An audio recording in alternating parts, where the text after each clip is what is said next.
你敢相信吗？在人们看来十分凶猛的野狼，竟然也知道报恩。事情发生在1964年的冬天。最近一段时间，老刘家中一连好几天莫名其妙的出现了死掉的猎物，这让他和老伴感觉到十分疑惑，这究竟是怎么回事？这些猎物又是从哪里来的呢？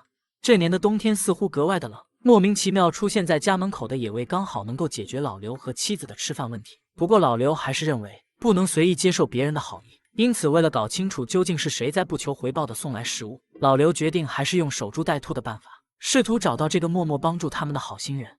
一天半夜，老刘突然听到家门口传来一阵窸窸窣窣的声音，而此时已经是凌晨2点半了。老刘认为很可能是神秘人又来送吃的了，于是他快速穿好衣服，小心翼翼地走到了家门口。然而当他打开门口的场景却让他永生难忘。只见门口放着2只野兔，旁边还站着3只没有来得及离开的野狼，这可把老刘吓得够呛，一时间不知道该如何是好。只不过老刘还没有来得及关门，就看清楚了野狼的模样。再结合最近这段时间发生的事情，老刘突然想到了1年前发生的事情，这所有的事情好像都得到了合理的解释。于是他便不再害怕，并且和自己的妻子解释了事情的缘由。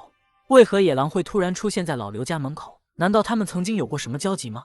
时间追溯到1年前的冬天，老刘虽然一辈子生活在农村里，但是也和父亲学习了不少打猎的本领，所以每到冬天的时候，他就会去山上碰碰运气，试图带回一些野味来改善生活。于是这天一早，老刘就带上自己的工具出了门。虽然冬天的动物不多，但他还是没有放弃。正当他四处寻找目标的时候，一阵奇怪的声音传了出来。经验丰富的老刘听出了这是野猪的声音，于是他确定了野猪的位置后，连忙拿出了自己的猎枪，对着不远处的野猪开了一枪。等到野猪没有了反抗能力，老刘才用随身携带的绳子把它捆了起来。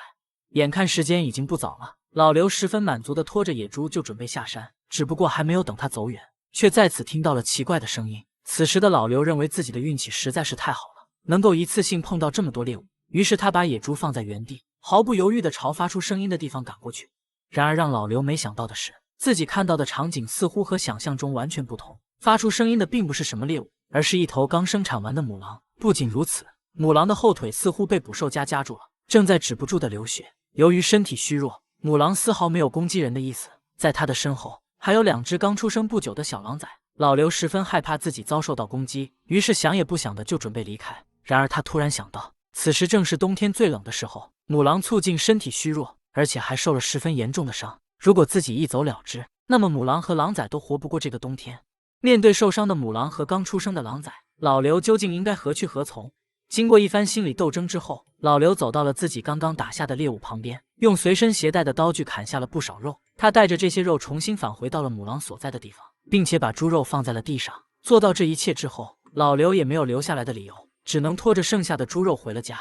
老刘的妻子看到野猪身上缺了很大一部分，便询问这是怎么回事。老刘眼看瞒不过去，就只能一五一十地说出了自己所经历的一切。让老刘没想到的是，妻子并没有埋怨自己浪费食物，还表示十分理解。而且第二天一早，夫妇2人还一起去探望了母狼，不仅多带了些食物，还帮母狼包扎了伤口。本以为事情到这里就结束了，没想到他们在1年之后还有重新见面的机会。